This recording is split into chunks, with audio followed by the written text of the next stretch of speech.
దాదాపు 13 గోడౌన్స్లో కొండబాబు గారు కొన్ని సంవత్సరాల నుంచి చెప్తా ఉన్నారు, స్మగ్లింగ్ అరికట్టాలి, అవినీతికి మయమైపోయింది కాకినాడ పోర్ట్ అని. దీని వెనక Kakinada port is become free for all అని చెప్పారు ఇందాక. ఇది ఎలా ఉందంటే ఇప్పుడు వెళ్ళి చూస్తే దీనికి ఉదాహరణకి ఇక్కడ మీకు ఇన్ఫర్మేషన్ అంటే నేను just to be more authority authentic I'm saying this, మీకు ఇది కొంచెం చదివి చెప్తున్నాను. ఇది మీకు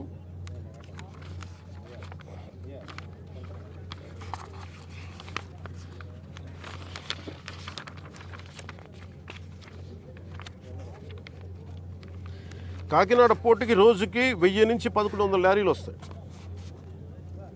ఇది ప్రపంచంలో వివిధ ప్రాంతాలకి బియ్యం ఎగుమతి చేసే ఆ పోర్టులో చాలా కీలకమైనది. కానీ ఇంత పెద్ద పోర్టుకి ఇందాక మన ఈ వాళ్ళ సెక్యూరిటీ అధికారిని అడుగుతా ఉన్నాను, ఎంతమంది ఉన్నారు మీ దగ్గర అంటే 1000 నుంచి 1100 లారీలు వెళ్లే ఈ పోర్టుకి 16 మంది సెక్యూరిటీ. లారీకి ఎంతమంది ఉన్నారు మీరు అర్థం చేసుకోండి. అసలు విచిత్రంగా మనోహర్ గారు పట్టుకొని కేసులు పెట్టి అధికారులకి చెప్పినా కానీ, అటు పోలీస్ కానీ, రెవెన్యూ కానీ, సివిల్ సప్లైస్ కానీ యాక్షన్ చాలా నామమాత్రంగా తీసుకుంటా ఉన్నాను. నేను చాలా సందర్భాల్లో ఆయన అడుగుతా ఉన్నాను, క్యాబినెట్ మీటింగ్స్లో అడిగాను ఏం జరుగుతుందని.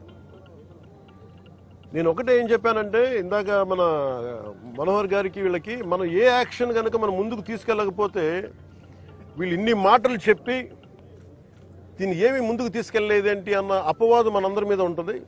మన ఇంటెన్షన్ వేరు, జరుగుతుంది వేరు, మన యాక్షన్స్ దాని కాన్సిక్వెన్సెస్ సరిగ్గా వీళ్ళు సహకరించట్లేదు. ఇది ప్రజల దృష్టిలో పెట్టాలి. ఇది నిన్న ఢిల్లీ నుంచి వచ్చి అసలు యాక్చువల్లీ ఈరోజు నాకు ఈ ప్రోగ్రాం లేదు. నాకు ఈ రోజున నిన్న రాత్రి స్టెల్లా అనే షిప్లో ఇన్ని 100 టన్నులు పట్టుకున్నారు, పనామాకు సంబంధించిన స్టెల్లా అనే షిప్లో.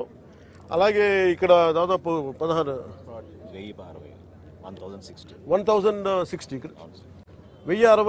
మెట్రిక్ టన్నులు ఇక్కడ పట్టుకున్నారు.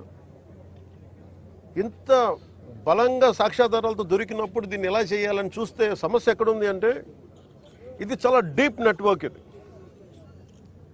నేను వస్తాను అంటే నిన్న రాత్రి కూడా నాకు చాలా మంది ఫోన్లు చేసి మెసేజ్లు ఏం పెడతారు, మీరు రావద్దు సార్ ఇక్కడికి అంటారు. మీరు ఎందుకు రాకూడదంటే ఒక 10,000 మంది జీవితాలు అతలాకుతలం అయిపోతాయని. పోర్ట్ అనేది it is meant for exports. Kakinada port కానీ ఏ పోర్ట్ అయినా కానీ అనుమతి ఇచ్చింది ఎక్స్పోర్ట్కి, అంతేగాని స్మగ్లింగ్ కాదు. స్మగ్లింగ్ మీద చేసే విధానంలో కూర్చోబెట్టి దానికి పర్మిషన్, దానికి లైసెన్స్ ఇవ్వాల. లీగల్గా ఎక్స్పోర్ట్కి మాత్రమే ఇక్కడ పర్మిషన్ ఇచ్చారు దీనికి. కానీ వస్తే 10,000 మంది జీవితాలు అతలాకుతలం అయిపోతాయంటే నాకు ఒకటే అనిపించింది. ఇందాక లోపలికి వెళ్ళి కూర్చుంటే నన్ను ఎంత సహకారం లేదంటే నాకే, as a deputy chief minister of Andhra Pradesh నాకే సహకరించాల. ఇక్కడున్న ఈ పోర్ట్ అధికారులు షిప్ అక్కడ స్టెల్లా అనే షిప్ ఉంది, పైకి ఎక్కాలి. దాన్ని ఒక దాదాపు 6 కంపార్ట్మెంట్స్లో దాన్ని ఏముంటుందండి 6 కంపార్ట్మెంట్స్ 3 కంపార్ట్మెంట్స్ ఇది ఉంది. దాన్ని సీజ్ చేసి అక్కడ ఆఫ్ చేసాం. లోపలికి వెళ్ళి చెక్ చేద్దామంటే ఈ అనుకూలంగా లేదు మీకు పైకి ఎక్కడానికి అని చెప్పి అక్కడే తిప్పుతున్నాను నన్ను.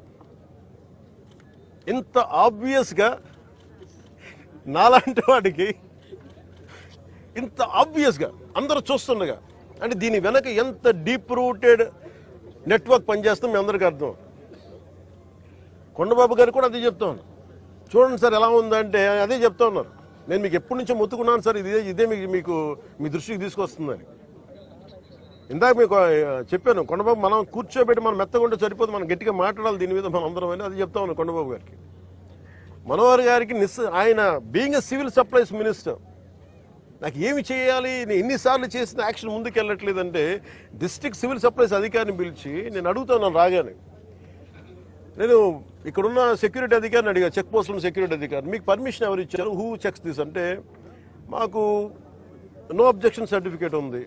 ఎవరు ఇచ్చారు మీకు, దాని మీద అధికారికంగా ఏమైనా ఉత్తర ప్రత్యుత్తరాలు ఉన్నాయా? సమాధానం లేదు. డిస్ట్రిక్ట్ సివిల్ సప్లైస్ అధికారిని అడిగితే ఓకే నా కలెక్టర్ గారు చెప్పారు. కలెక్టర్ గారు మీకు అధికారిక మీకు ఇచ్చారా? మీకు సమాధానం లేదు. ఇవన్నీ చూస్తుంటే ఇది ఏమైపోయిందంటే చాలా డీప్ ఇంట్రికేట్ నెట్వర్క్ లాగా ఉంది. మన రాష్ట్రం మీరు చూస్తే 40,000 terrain South America that from Colombia నుంచి వైజాగ్ పోర్ట్లో దొరికింది. వైజాగ్ పోర్ట్లో ఇది గంజాయికి అడ్డా అయిపోయింది ఆంధ్రప్రదేశ్. నేను లోపలికి వెళ్ళి మాట్లాడి పైకి ఎక్కాలి అంటే తిప్పుతున్నారు, అక్కడే తిప్పుతున్నారు, వెళ్ళనివ్వట్ల. నాకు ఎంత ఆశ్చర్యం అనిపించిందంటే నేను వెళ్ళి కూర్చొని మాట్లాడుతూ ఉంటే మీకు చెప్పా you will have consequences for this అని చెప్పి. నేను మీకు తర్వాత వీడియోస్ కూడా మీకు రిలీజ్ చేస్తాను. లేదు సార్ మీకు రఫ్ సీ ఉంది, మీరు వెళ్ళటానికి లేదంటే నేను చెన్నై నుంచి వచ్చాను. నేను రఫ్ సీస్ నాకు నా ఫ్రెండ్స్ సీమెన్స్ చాలా మంది ఉండేవాళ్ళు, చాలా మంది స్నేహితులు నాకు మద్రాస్ పోర్ట్లో పనిచేసేవాళ్ళు. ఎప్పుడు సరదాగా తీసుకెళ్తే అలలు పడవలోకి వచ్చి మనకి టగ్ బోట్స్లోకి వచ్చి ఇంకా ఇలాంటి బోట్లోకి వచ్చి కొట్టే సమయంలో నన్ను తీసుకెళ్లేవాళ్ళు సీమెన్. నాకు చాలా ఆశ్చర్యం అనిపించింది. అలాగే సార్ వింటున్నా వీళ్ళు కథలు ఏం చెప్తాను. అలా వింటా ఉంటే మళ్ళీ పక్క ఎదురుగా షిప్లో ఈ చిన్న బోట్లు వేసుకొని మనకి ఈ టైర్లు కట్టుకొని ఒక 2 పెట్టుకొని వాళ్ళకి దింపుకుంటా మన ఎగుమతి చేసుకుంటా ఉన్నారు.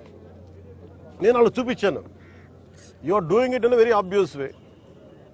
మీ సీఈఓ ఎవరు? ఏదో సీఈఓ పేరు చెప్పారు. దీనికి ఓనర్ ఎవరు? ఆ సీఈఓ లేడు ఇక్కడ. ఓనర్ ఎవరు అంటే 2 పేర్లు చెప్పారు. వన్ ఈజ్ ఏదో అరబిందో వాళ్ళదంట.